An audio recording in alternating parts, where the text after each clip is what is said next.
ఈ రోజు స్పెషల్ అందరూ ఇష్టంగా తినే మడత కాజా చాలా ఈజీగా ఎలా చేయాలో చూపిస్తాను. ఫస్ట్ ఒక ప్లేట్లోకి 2 కప్స్ వరకు మైదాను వేసుకోవాలి.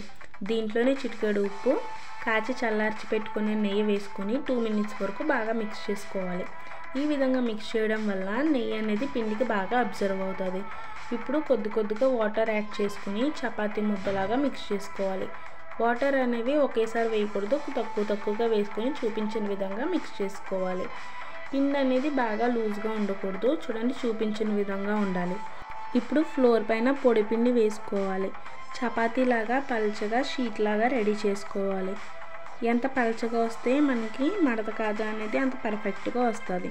మధ్యలో ఇలా పొడి పిండి వేసుకుని వీలైనంత పల్చగా చపాతీ షీట్ని అనేది రెడీ చేసుకోవాలి. ఈ విధంగా షీట్ అనేది రెడీ అయిన తర్వాత దీనిపైన కొద్దిగా నెయ్యి వేసుకుని పొడి పిండి వేసుకుని చూపించిన విధంగా ఫోల్డ్ చేసుకోవాలి. ఎంత బాగా ఫోల్డ్ చేసుకుంటే మడత కాజా అనేది లేయర్స్గా అంత బాగా వస్తుంది.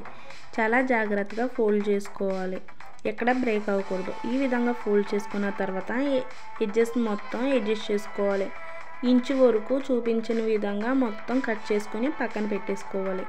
ఇప్పుడు పాకం కోసం 1.5 కప్ వరకు షుగర్ని వేసుకుంటున్నాను. 1.5 కప్ షుగర్కి 1 కప్ వరకు వాటర్ వేసుకుంటున్నాను. ఇప్పుడు కడాయి పెట్టుకుని దాంట్లో ఆయిల్ వేసుకుని ఆయిల్ హీట్ అయిన తర్వాత మనం కాజాని ఒక్కొక్కటిగా వేసుకోవాలి. ఆయిల్లో కాజా వేసిన తర్వాత వెంటనే మిక్స్ చేయకూడదు, ఒక 2 మినిట్స్ తర్వాత మిక్స్ చేసుకోవాలి. ఈ విధంగా చాలా జాగ్రత్తగా గ్యాప్గా వేసుకోవాలి. ఇప్పుడు చూడండి, ఒక 2 మినిట్స్ తర్వాత కాజా అనేది ఈ విధంగా వస్తుంది. మనకు ఒక పక్కన పాకం కూడా రెడీ అయిపోతుంది. ఈ విధంగా గోల్డెన్ బ్రౌన్ కలర్ వచ్చిన తర్వాత ఆయిల్లోంచి సెపరేట్ చేసుకుని వేడివేడిగా పాకంలోకి వేసేసుకోవాలి. వేడివేడిగా పాకంలో వేయడం వల్ల కాజాకి స్వీట్ అనేది బాగా పడుతుంది.